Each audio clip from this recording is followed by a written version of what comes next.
राजकुमारी के साथ क्या किया तूने? ये राजकुमारी? बता। तू कौन है रे? जब राजकुमारी पर चीते ने हमला किया तब इमली तोड़ने गया था क्या? अरे वो दलपति हैं।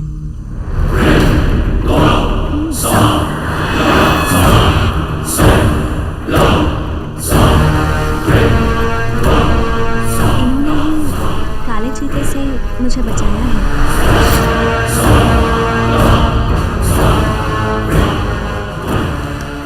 मैं वेताल जिले का दलपति जलतरंग हूं। बाघों का शिकार करना ही मेरा काम है। तुम लोग? हम उत्तरी हिमालय में जो कांगनी देश है ना, वहां से आ रहे हैं। वेताल है। देखिए हमारी आंखें। मैं उस देश का वैद्यराज हूं। वैसे तो मैं बाघ को पकड़कर उससे दवा बनाता हूं। बाघ को मारकर नहीं, जिंदा बाघ के दूध से। जलतरंग को ही बाघ के दूध की दवा? सिर्फ आपके लिए नहीं है, वेताल किले के सारे समूह के लिए लाया हूं। आगे ये बाघ की दवा कैसे काम करती है बस देखते जाइए। तो फिर मैं ही आज तुम्हें किले में लेकर जाऊंगा। अगर आप हमें नहीं ले जाएंगे तो भी आ ही जाएंगे। पूरी छानबीन कर ली है। बोरी में सिर्फ दवा बनाने की जड़ी बूटियां और बीज हैं।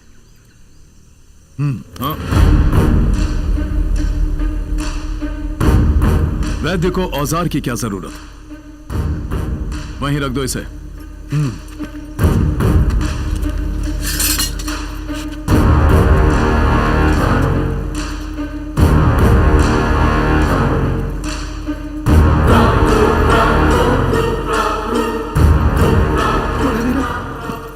तुम्हारी शक्ति की दवाई तो उन्होंने ले ली।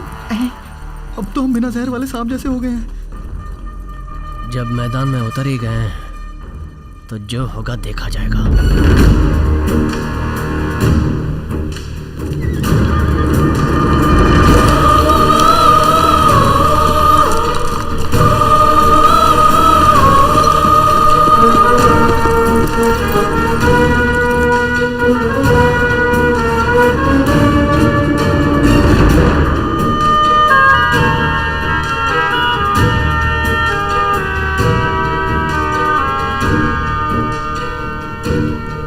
कितना बड़ा है।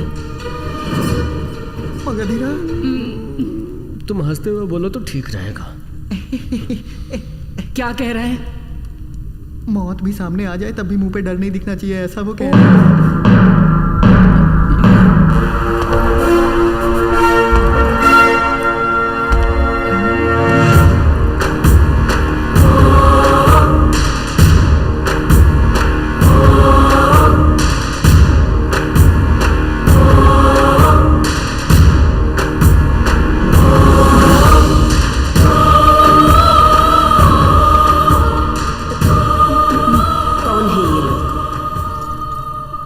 बहुत ही भूले लगते हैं। तब तो हमें कुछ भी नहीं करेंगे। इधर कौन है ये? महारानी या जादूगरनी? ये लोग कहाँ से आए हैं? रानी तुम ही से पूछ रही हैं। वो क्या है कि कांगिनी देश से हम तीनों दवाइयाँ लेके आए हैं। रानी, मैं वैद्यराज हूँ मगधीरा। यहाँ रक्त प्रभावी बीमारी से हर महीने 3 लोग मर रहे हैं। आप इतने आराम से आ रहे हैं? आते वक्त रास्ते में पेट गड़बड़ हो गया था। चुप रहे।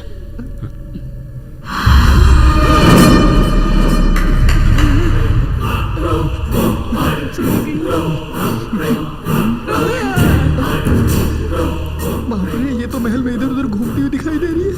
बोलिए वैद्यराज। राजकुमारी के साथ आते वक्त बाज पहाड़ पर इनसे मिले थे। काले चीते से राजकुमारी को बचाने वाला राजकुमार यही है क्या? सुना है हमने। धन्यवाद। अब क्या हुआ?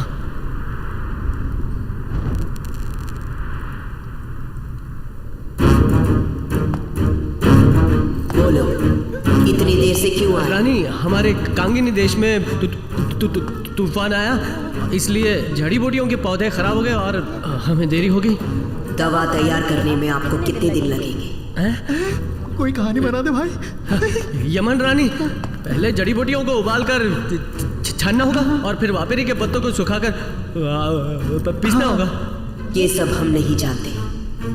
दवा हमें कब मिलेगी? वो मैं 3 दिनों में तैयार कर लेंगे। उस दवा से सबकी बीमारी ठीक हो जाएगी, ये साबित कर सकते हो?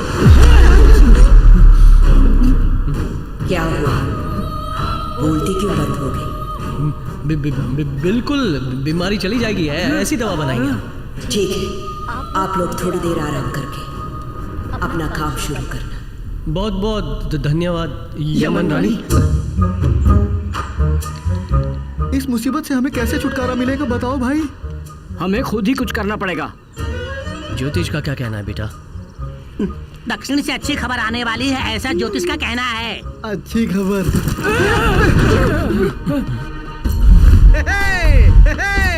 हमारा सूरा है ये तो भाई। अरे यार, ऊपर तो अल्फा बैठा है। मेरी दवा मिल गई। आखिर हमने दवा ढूंढ निकाली ना।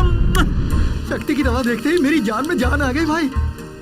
सूरा, अल्फा। गुदगुदी मत करो, शर्म आती है भाई। कोशिश करके शक्ति की दवा को बदल दो। हमारी जो दवा है उसे कहीं और छुपा के उसकी जगह पानी भर के रख देते हैं। मगधीरा, सूरा और अल्फा जब दोनों दवा लाने के लिए गए थे तो उन्हें वहाँ से ही खबर मिली है। क्या खबर है? वो आगे नगर से जो वो लड़की उठा के लाए हैं उसकी वो पूजा में बलि देने वाले हैं।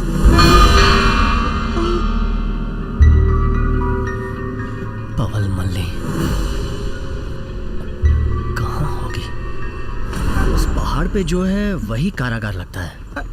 इस तरह कांपते चलते हुए मुझे तो पूरा किला ही कारागार लग रहा है। इसमें अलग से भी कारागार होगा क्या? बातों से मत डराओ मुझे।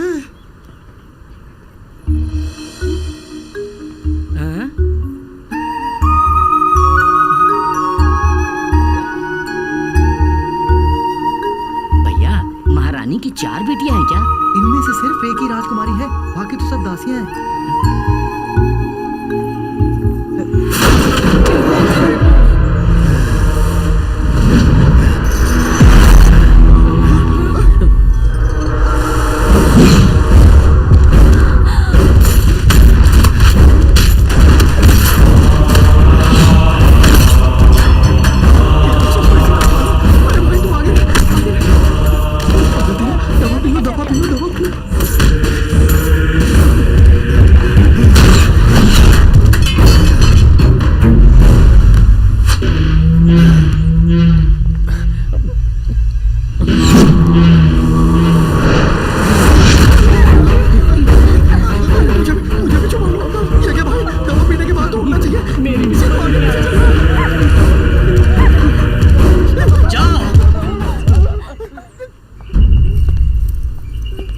मैंने कहा वापस जाओ।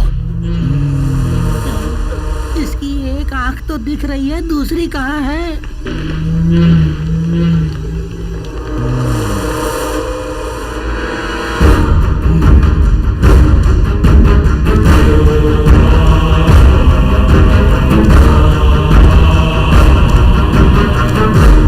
मगधीरा के हाथ दिखाते ही एक आंख वाला दानव रुक क्यों गया? कुछ समझ में नहीं आया। आपने इतने बड़े राक्षस को कैसे रोक लिया? अगर आप जैसी सुंदर लड़की बगल में हो तो बड़ी से बड़ी मुसीबत में भी हिम्मत आ जाती है। माँ,